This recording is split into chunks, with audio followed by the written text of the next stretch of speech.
Gente, tudo bem? Aqui, bom dia, porque eu tô gravando super cedo e com essa cara lavada porque eu tô aproveitando que o Noah tá dormindo. Então, hoje, esse vídeo aqui é para falar sobre como eu descobri o APLV do Noah. Então, já me perguntaram, né, como é que eu descobri, eu já conversei com outras mães que os filhos foram diagnosticados com APLV e elas descobriram bem mais tarde, né, ficaram surpresas como eu descobri com o Noah mais muito cedo, tá? Então, vamos lá. O que aconteceu? Foram dias bem difíceis. O Noah, no segundo, quando a gente veio para casa, né? Ele nasceu numa segunda-feira, que foi um dia depois do Dia dos Pais. Na terça-feira a gente veio para casa e ele já, terça-feira ele já começou a chorar. Segunda no hospital de noite ele já não dormiu tão bem, começou a chorar de noite. Na terça-feira quando ele veio para casa ele também resmungou. Na quarta-feira em diante não tivemos mais paz. Ele chorava direto, direto, direto. A gente dormia o quê? 1 hora por noite, máximo. Ele chorava direto. E era, e era um choro de. Hoje eu sei identificar com um choro de dor, né? Porque antes tudo é choro. E ele gritava, ele ficava roxo, sabe? E aí oferecia o peito, ele ficava um pouco, daí ele cochilava e daqui a pouco acordava gritando e tudo mais. E aquilo ali foi todos os dias. A gente voltou na consulta aquela consulta pós-parto, que é 8 dias, mais ou menos, de 7 a 10 dias pós, né, o nascimento com o pediatra. E aí, quando fechou 8 dias, a gente voltou na médica, e ele tinha ganhado pouco peso do esperado, né? Porque o bebê nasce com peso, ele perde um pouco, a gente diz que ele desincha um pouquinho, quando ele vem para casa. E aí a ideia é, um tempo depois, uma semana depois, ele já ter recuperado o peso que ele nasceu. E o Noah, assim, olha, tava 30 gramas abaixo do que ele deveria ter recuperado. Tá ok, 30 gramas, tá? Não é o horror, a gente tinha criado um alerta. Aí eu conversei com a pediatra, disse assim, olha, desde que eu cheguei em casa, ele não para de gritar dia e noite, dia e noite e noite. E eu já não sei mais o que eu faço, eu já tô cansada, eu não sei se ele tá, se tá passando fome, o que tá acontecendo. E aí ela comentou se é cólica, né? Porque o que a gente escuta é que os bebês até os 3 meses têm cólica. Né? Ah, é normal o bebê chorar de cólica. E aí ela disse assim, olha, Bruna, cólica meio difícil, até pode acontecer, mas assim, normalmente é depois dos 15 dias, né? Então, por isso que tem muitos pais que têm aquela falsa sensação, nossa, eu cheguei em casa da maternidade, faz uma semana que meu bebê tá comigo, e, gente, ele dorme, nem parece que eu tenho criança em casa. E daí depois dos 15 dias liga o startzinho, né? Não são todas as crianças, muitas continuam dormindo muito bem. E ela disse, então não é normal, tá? Então a gente vai fazer o seguinte. Ela disse assim, tu tá vendo se teu bebê não ganhou muito peso, ele tá mamando bem, ele tá conseguindo mamar, eu disse, olha, ele é bem preguiçoso, ele dorme no peito, né? Eu tô em noitezinho claro, eu não consigo. E ela me deu algumas orientações. Ela disse, olha, é normal a produção de leite cair durante o dia, né? Então, quem sabe, tira ele, vê se está saindo bastante leite, ordenha à noite, tenta deixar alguma coisa, mas vai insistindo. E ela me passou algumas condutas terapêuticas para cólica, aquela de massagenzinha, bolsa de água quente e tudo mais. Também me passou uma lista medicamentosa, caso não funcionasse. E aí, no terceiro ponto, ela disse: olha, por último caso, a gente pensa numa alergia, tá? Numa alergia alimentar. Mas aí, em último caso, normalmente, a alergia à proteína do leite de vaca, que é o que as crianças normalmente têm quando é algum tipo de alergia. Mas não vou pedir para te excluir nada, porque é muito ruim para a mãe fazer esse tipo de dieta. Então, começa com essas condutas. Massagem, banho quente, se não funcionar, tu entra com a medicação, tinha um homeopático, né, também. E aí, por último, a gente vê isso. Esse ele foi com 8 dias. Chegou em casa, daí no outro dia eu comprei todos os remédios. Cara, gente, pelo amor de Deus, que remedinhos caros esses das crianças. Ah, é colírios, é cólica, calma, é paracetamol, é Java 4 lá, a gente estocou tudo para saber se, né, se por acaso ia dar certo. Aí no décimo dia, ele constou com 8 dias, no 10º dia, ele chorou das 5 horas da tarde até as 10 horas da noite, sem parar. E a gente ia tirar todos os remédios possíveis da face da terra para ele. E a Tina, tá com cólica, faz massagem, faz bicicletinha. Cansei de escutar as pessoas falarem isso. E nada adiantava, nada adiantava. E aí eu levei ele no plantão da Unimed. Então, como eu moro em Três Coroas, hoje, plantão da Unimed em Taquara, levei ele em Taquara porque eu já não sabia o que fazer com ele. E aí um plantonista, né, era um clínico geral, e ele deu as mesmas condutas. Disse que não ia passar medicamento porque não era pediatra, e pediu só para fazer massagem, calorzinho no local, porque era cólica. No outro dia, e tá, daí não passou, não passou, não passou, não passou, não passou em nada, nada, nada, nada. No outro dia, ele fez um. Eu falo, mas não é cólica isso aqui, eu acho que é do leite, eu acho que é do leite.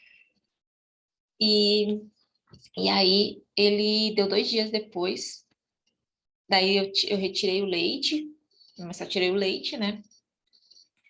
E, e aí deu uns dias depois, uns 2 dias depois, quando ele tava com uns 13 dias, ele fez um cocô com sangue. Eu disse, não, isso aí não é normal, pelo amor, não é normal. Eu registrei, tirei foto, e aí ele tinha uma consulta de volta com o pediatra com 16 dias. 16 dias a gente foi no pediatra, e a pediatra pesou ele e falou assim, ele ganhou 90 gramas da primeira consulta para lá. E ela disse, Bruna, tua criança tá passando fome? Aí me passou um desespero, me bateu um desespero. Eu disse, meu Deus do céu, essa criança tá chorando de fome. Não é alergia, não é cólica, é fome, meu Deus, tô matando essa criança de fome. E ela disse, só que o sangue nas fezes não é normal, não é normal. Então, assim, pode ser, assim, uma alergia, alergia ao leite de vaca. Tu faz a exclusão, retira os alimentos e E aí a gente vai ter que dar o peito e a gente vai ter que dar uma fórmula, porque ele tá muito abaixo, né? Ele ganhou pouco peso, ele tá abaixo do peso. Então, ela já me deu uma fórmula especial. Então, não utilizei a Tamil, não, enfim, é uma fórmula especial para alergia alimentar. E aí ela disse, olha, não desiste de dar o peito, é o peito e 30 ml de fórmula cada vez que tu der o peito, tá? Então, aquelas colheres dosadoras, enfim, então peito e fórmula, peito e fórmula. E daqui 15 dias tu volta para saber se o Noah ganhou peso e já marca com a gastropediatra. E aí nós conseguimos, 16 dias depois, a consulta com a gastro. E aí, então, a gente voltou, a gente foi para a gastropediatra e São Leopoldo, porque aqui na região não tem gastro, né? Doutora Verena, um amor de pessoa. A gente ficou lá 1 hora conversando, o Noah ganhou peso, né? Eu tinha dito, a pediatra atual do Noah e a doutora Verena, que é a gastro, elas são colegas no Hospital Regina, de plantão às vezes, e, e aí ela começou a conversar comigo e disse, olha, ele ganhou peso, né? Então realmente era uma junção de uma possível alergia com com uma baixa produção de leite, né? Que aí eu comecei a dar fórmula, ele começou a ganhar peso. E aí ela me explicou, gente, vai muito, muito mais, muito além do que o retirar o leite, né? Então, assim, ok, tua Nutri foi mais fácil. Gente, não é minha área de atuação. Nossa, eu vi alergia alimentar na faculdade, na cadeira infantil, né, de patologias, de doenças infantis, e não é minha área. Então, assim, eu tava igual, só tirei o leite e derivados. E aí ela me deu uma lista de tanta coisa que não se pode, que eu entrei assim, em pânico, juro. Eu pensei, meu Deus, e agora? Como é que eu vou fazer? Como é que eu vou socializar com as pessoas? Então,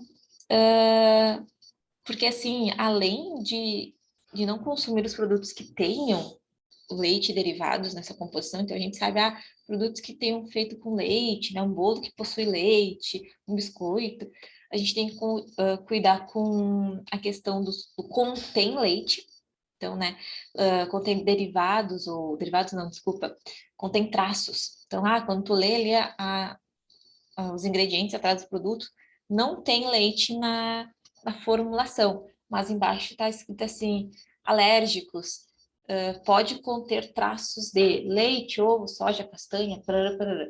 Isso a gente não pode. Isso eu não posso consumir. E também não posso nada com contaminação cruzada, que isso também é uma coisa que nunca me passou na cabeça, né? Então, como ela falou assim, Bruna, por exemplo, ela disse, eu sei que tu não come, mas vamos lá. Batata frita. Daqui a pouco, batata frita é batata, né? Batata não tem leite, nada. Daí tu vai lá no lugar, né, saiu e aí vai comer uma porção de batata frita porque é o que tem para comer no lugar. Só que essa batata frita, ela foi frita no mesmo óleo que eles fritam um bolinho de queijo, por exemplo. Já não pode, é contaminação cruzada. Tu ir num lugar e eles usarem a esponja, né? Tu vai na casa da tua mãe e ela consome manteiga, leite, enfim. Aí ela lava com uma esponja e essa mesma esponja ela lava teu prato. Se tu não passar uma água quente, é contaminação cruzada. Então, assim, começou a me dar um desespero, pensei, meu Deus, o que eu vou fazer agora? E ela disse, realmente, é uma alimentação bem restrita e, e qualquer deslize, o pior de tudo não é a gente ficar sem, o pior de tudo é a gente deslizar sem saber e, dar isso, né, esse tipo de crise com o filho. Então, eu disse, me deu uma lista de produtos, né, de algumas marcas que podem, né, assim, inclusive, gente, produtos de higiene pessoal, tá? Então, shampoo, creme, então, tento utilizar tudo vegano, então, o creme de corpo é vegano, o shampoo é vegano, para não ter nada de traços, né? Alimentação, então, eu uso queijo de castanha, leite de amêndoas, essas coisas assim. Então, tem uns posts meus fazendo uns queijos diferentes. Não, eu não virei vegana, eu tenho que substituir essa parte, tá? E então é muito além. E, e continuando dela, fez uma solicitação, Noa ganha a fórmula do estado, porque a gente começou a complementar mesmo, porque eu tenho uma baixa produção de leite. E uma coisa que as pediatras nas duas falaram foi o seguinte, Bruna, se tu não conseguir amamentar até os 6 meses, eu já não tô com amamentação exclusiva, né? Porque eu complemento com fórmula, porque até hoje eu tenho uma baixa produção de leite. Não te culpe, até porque é muito difícil a dieta da mãe, a PLV,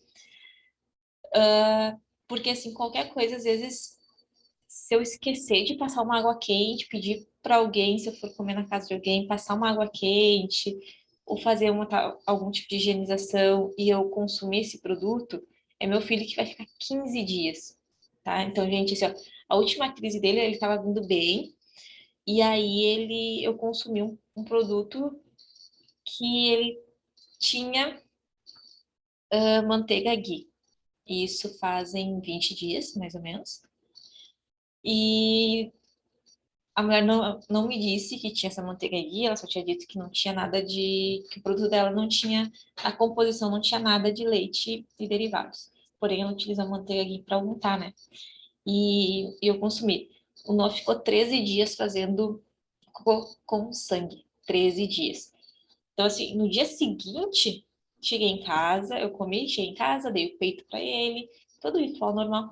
No outro dia, ele começou já a chorar o dia todo, e aí faz um muco nas fezes, e aí começou com sangue, e foi assim por 13 dias. 13 dias. No 14º dia, o cocô dele saiu normal, né? Mas ainda com muco. Então, ele fica bem, ele fica bem atacado, né? E então, assim, tem vários níveis. Então, o do No é mais gastrointestinal, então os sintomas dele é isso. Teve uma vez que saiu feridinhas na região do ânus, ali na região de genitais dele, que foi quando eu descobri que ele era PLV, além do sangue, do cocô, o sangue foi essas manchinhas. E E é isso, ele tem, né? E normalmente as crianças HLV, elas, elas têm aqueles refluxo, o bebê é normal ter refluxo fisiológico, o HPLV tem mais refluxo fisiológico, mais refluxo ainda, então tem uma tendência maior a ter esse refluxo e se afogar. E aí, então, tem bebês que podem ter dermatite, né? Então, toda a pele, tem bebês que têm choque anafilático, chega a fechar, que não é a questão do NOA, graças a Deus. Porque se fosse tão, tão assim, grave nesse quesito de botar a vida dele em risco, eu já tinha parado com o peito e estava dando sua forma, né? E, e agora ele está estabilizado, então eu cuido muito, muito. Eu sei que se eu começar a sair de casa vai ter algum tipo de contaminação cruzada, mas agora a gente já sabe mais ou menos como lidar. E a cruzada, que é esse quesito de eu utilizar talheres que foram lavados com uma esponja que lavaram uma faca com manteiga. Ela é menor do que quando eu vou consumir um produto que está embutido ali leite, né? E, e aí, então, agora a gente já sabe mais ou menos isso, que se a gente sair e for consumir alguma coisa fora de casa, corre-se o risco de ter isso por alguns dias. 95% das crianças recuperam, saem dessa alergia com 2 anos, até os 2 anos. Muitas, quando começa a introdução alimentar, elas já saram. E, e aí, vida que segue, né? Então, tem todo um protocolo depois para a gente reintroduzir esse alimento, tá?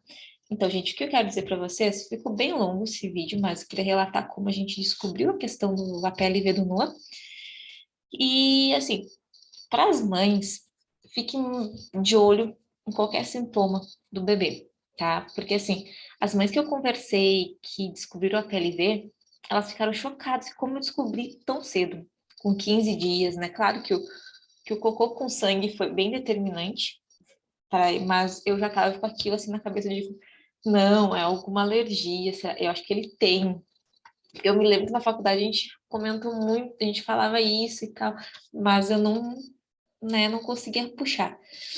Então, assim, chorar demais, gente, não é só cólica, tá? Eu fiquei sabendo também de uma mãe que achava que o filho estava com a PLV e o médico pediu para tirar 3 dias. Gente, 3 dias não faz nem cosquinha, tá? Então tem que ser 15 dias totalmente limpo de dieta, tá? Para melhorar os sintomas do bebê. Então, assim, 3, 4 dias não vai fazer. Então, se tu tem alguma suspeita, né, converse com o médico. E, e se ele for diagnosticado com alguma coisa, com alguma alergia alimentar, assim, que a mãe que tem que cuidar, principalmente agora, e depois na introdução, procura uma Nutri materno-infantil, uma Nutri infantil, né, que vai te ajudar, materno-infantil. Porque, assim, eu sendo Nutri, eu já fiquei em parafuso com o que eu podia, com o que eu não podia. Gente, eu fui ver que o fermento da Doutorótica, eu acho. Tá escrito ali, pode conter traços de leite. Gente, é um fermento. Eu olhei do nada fermento ali. Tava olhando minhas comidas ali dentro e aí eu peguei o fermento e tava bem capaz que o fermento vai ter traços de leite, né? E tava escrito na embalagem. Se tem ou não tem, eles colocaram por precaução. Então, é muito mais. Então, imagina fermento. Gente, me caiu a boca, né? Fermento. Mas, enfim, procurem orientação, tá? Porque assim é muito mais do que só tirar leite e derivado, muito mais do que não comer queijo, tomar leite e comer iogurte, tá? É muito mais do que isso. E então procura auxílio se o bebê tá chorando demais. Ah, esse negócio, ai, mas é normal o bebê ter cólica. Ah, ele vai chorar assim até os 3 meses. Depois dos 3 meses, vai sair com a mão. Gente, sim, ele vai ter cólica, não agora tem cólicas normais, né? Já tá passando. Mas a gente tem que saber o que que é o normal e o que que não é. Então, assim, mães e pais, se vocês têm uma intuiçãozinha, olha, acho que isso não é. Fala com o médico, se daqui a pouco tu não sentiu segurança, procura uma segunda, uma terceira, uma quarta opinião, tá? Porque eu ficar sabendo de mães que só descobriram quando o bebê já tinha 4 meses, que elas passaram 4 meses inteiro com o bebê chorando dia e noite, E a médica dizia, o médico dizia, não, isso é cólica, isso é cólica. Daí as mães fazem o quê? A gente dá o peito, a gente para de comer mil coisas, porque daí começa aquele, porque lá, quando no meu tempo, a gente comia só canja que o bebê não tinha cólica e não tinha gases. Porque tu não pode comer feijão, não pode comer isso, não pode comer aquilo, não pode comer aquilo. É porque tu tá comendo isso. A gente começa a cortar as coisas. E a gente precisa de energia. Então, procure orientação, tá? Não sai cortando, eu acho que é isso. Não, gente, se vocês acham que pode ser alguma coisa que vocês estejam comendo, utilizando, que o bebê pode estar tendo algum tipo de reação, procura o profissional, não tira por conta, tá? Porque tudo é importante na alimentação, então pode fazer falta para ti e para o teu bebê. E aí tem que saber suprir, certo? Então, nossa, ficou super longão, né, esse depoimento, mas eu queria contar para vocês como foi essa descoberta. Então, hoje o Noah está completando 3 meses no dia 9, e no dia 9 de novembro, e ele já está estabilizado, tá bem, então, e agora eu já aprendi a dizer não, porque é tão difícil depois, né, assim, tu comer e gostar das coisas, e aí tu tá comendo as pessoas te oferecerem, elas estão comendo te oferecerem, e tu quer dizer sim, né, e aí, não posso, mas a gente aprende. Então, é isso aí, gente, não desistam, tá? Não fiquem tristes por não poderem amamentar em algum momento, em que aconteceu alguma coisa que a gente não é menos mãe, por ter cesárea, por amamentar, por dar mamadeira, por fazer isso. Então, assim, cada um vai passar por uma maternidade diferente, né? Então, eu descobri isso depois que eu idealizei que eu queria parto normal, que eu queria amamentar meu filho até tal, e aí eu tive cesariana, meu filho tem alergia, eu tenho que cuidar que eu como mais ainda, e eu tive que entrar com fórmula, eu dou uma madeira, porque não tem mais como ficar dando de colherinha nessa idade, porque ele mama bastante mesmo. E, assim, o importante é que ele esteja saudável. Então, tirando quando ele tem esses ataquezinhos, né, essas semaninhas, assim, ele é uma criança super saudável, risonha, alegre, não chora mais, tá dormindo agora a noite inteira, então não me acorda mais, então é isso que vale, tá? Então isso aí, gente. Se tem alguma mamãe com alguma dúvida, com alguma coisa, com filho com a PLV, comenta aqui também, ou que descobriu alguma outra alergia, comenta aqui, vamos trocar essas experiências. Tá lembrando que eu não sou nutri materno-infantil, tá, gente? Não. E então, se vocês quiserem dicas, eu posso indicar nutris para vocês que trabalham nessa área, tá? Mas eu queria só deixar esse comentário aqui, essa experiência, certo? Um beijo para vocês e até mais.